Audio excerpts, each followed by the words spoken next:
Et bonjour les amis turfés, c'est Simon, j'espère que vous allez bien, que vous êtes bien installés, que vous avez de quoi noter les infos, les tuyaux pour le quintet de ce mardi, un quintet plutôt jouable je trouve. À l'étude du papier à Vincennes, on va analyser tout cela, vous le voyez, hein, analyse des partants, base, favos, choco, tocard du jour, pronos, sélection, bref, il y a de quoi faire, allez, c'est parti, n'oubliez pas le petit pouce. Pour ce mardi, nous avons droit à 15 chevaux que l'on connaît bien. Eh oui, ah bah ça joue hein, dans l'indice de confiance évidemment. Un petit peu moins de chevaux surprises peut-être, enfin entre guillemets bien sûr. En tout cas, je pense que j'ai peut-être quelques bonnes idées. Allez, on va voir ça ensemble les amis. C'est parti avec le numéro 1, Gardon. Alors on va pas le garder, ce numéro 1. Certes c'est un super cheval, mais bon déjà il est quand même nettement le moins riche ici.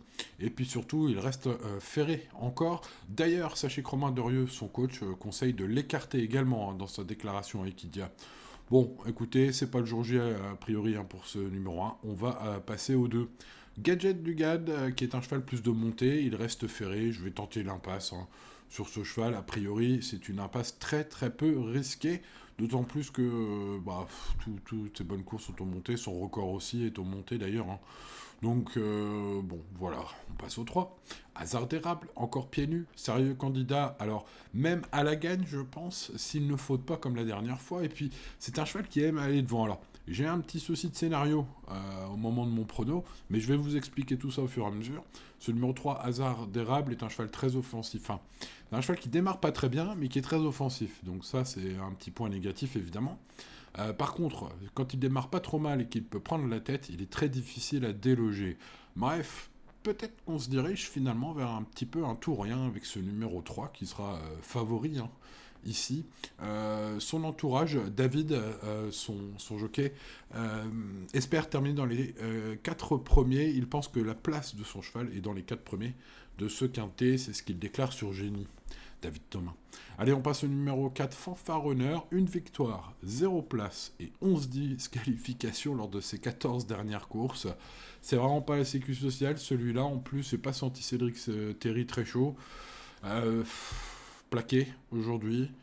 Ça sent plus la reprise de contact hein, aujourd'hui en plus. Donc, bon, bref.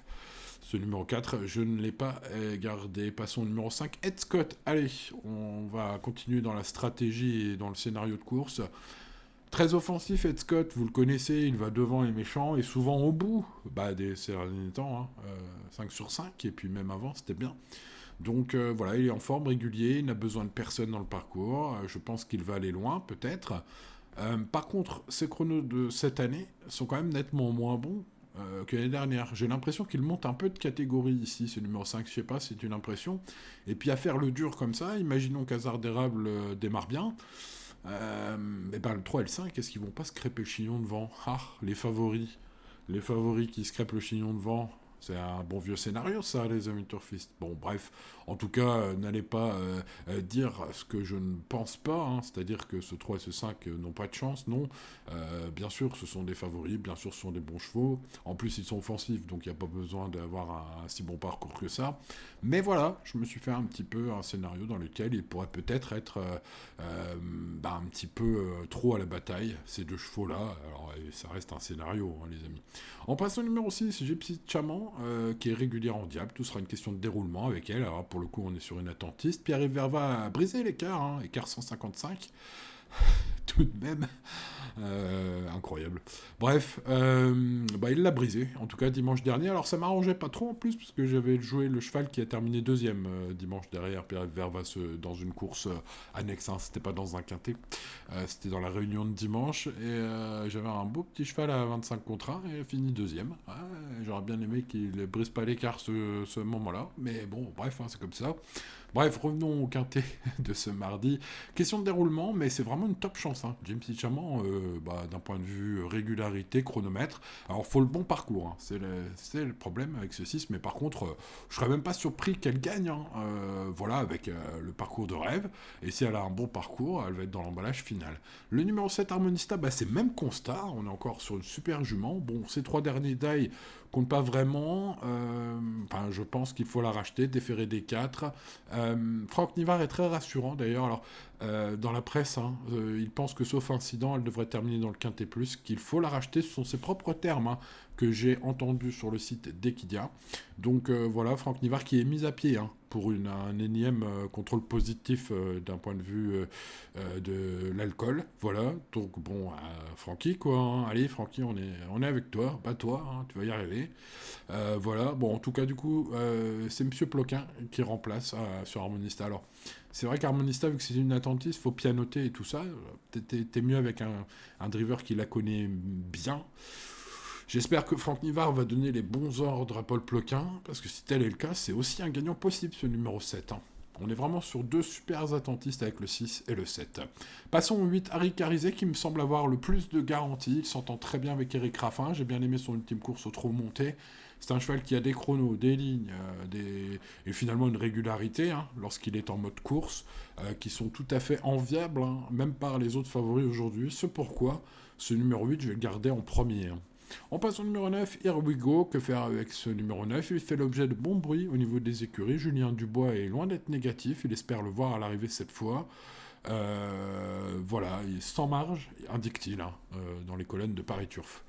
Mais il est quand même, à somme toute, confiant. Le lot est prenable, je pense, sur ce qu'elle fait de mieux, en tout cas, Here We Go. Ça peut être un petit pari intéressant si la cote vaut le risque sur ce 9. On passe au 10, Girl de Bassière, en parlant de cote intéressante. Ça pourrait être un cheval qui coupe beaucoup de tickets.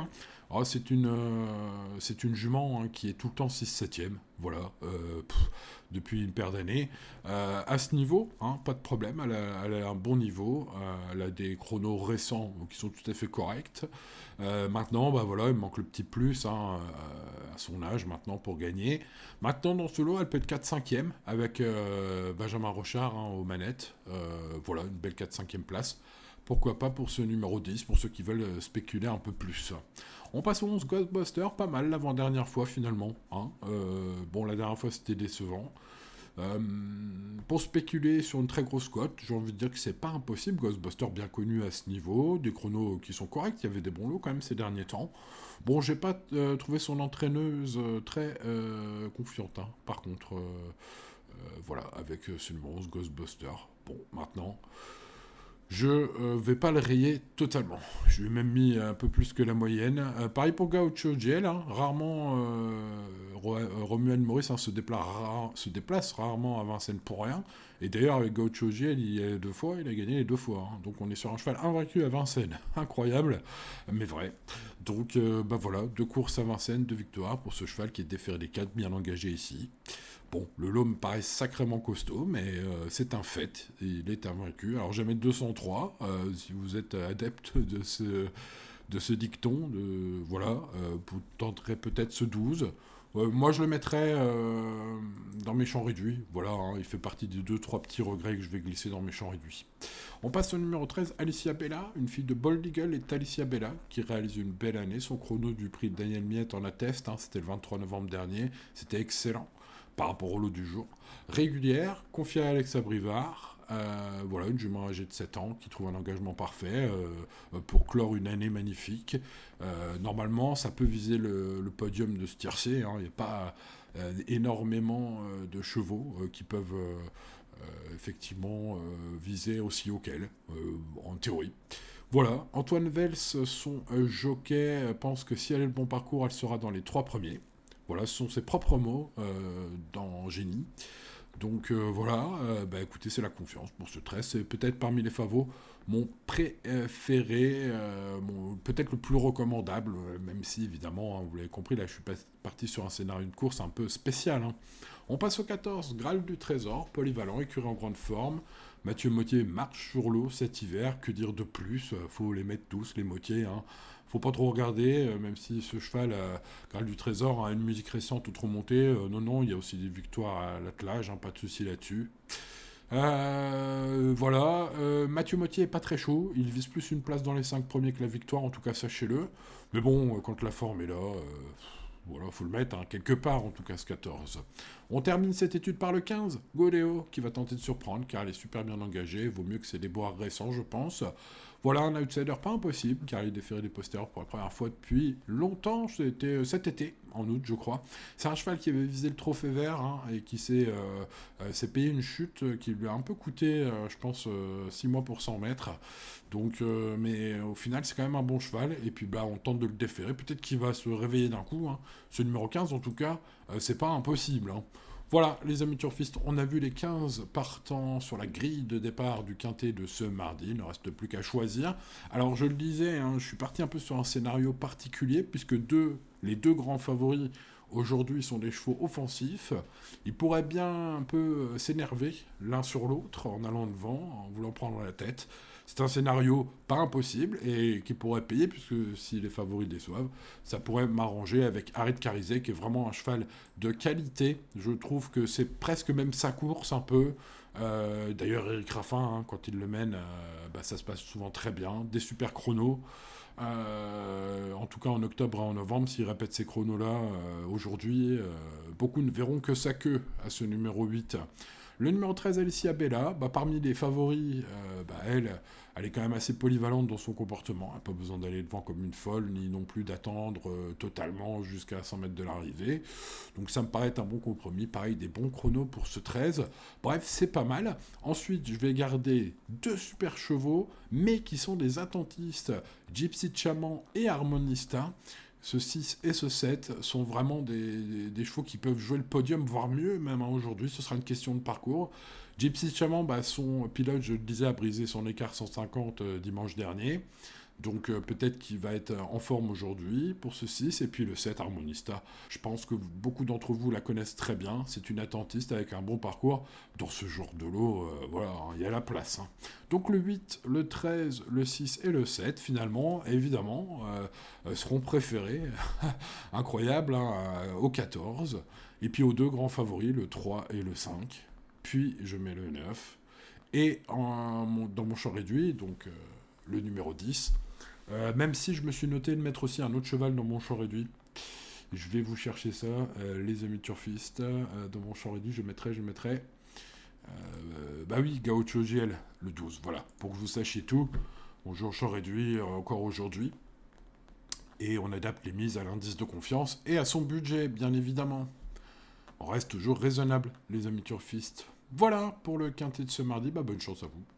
On croise les doigts, hein. 8, 13, 6, 7, 14, 3, 5, 9. C'est mon prono, comme vous le voyez, comme vous l'avez noté. Je vous laisse le temps de le noter. Voilà les amis turfistes, bonne chance à vous et à demain pour de nouvelles aventures. Allez, n'oubliez pas le petit pouce quand même avant de se quitter sur la vidéo, ça fait plaisir, merci beaucoup. Ciao, ciao.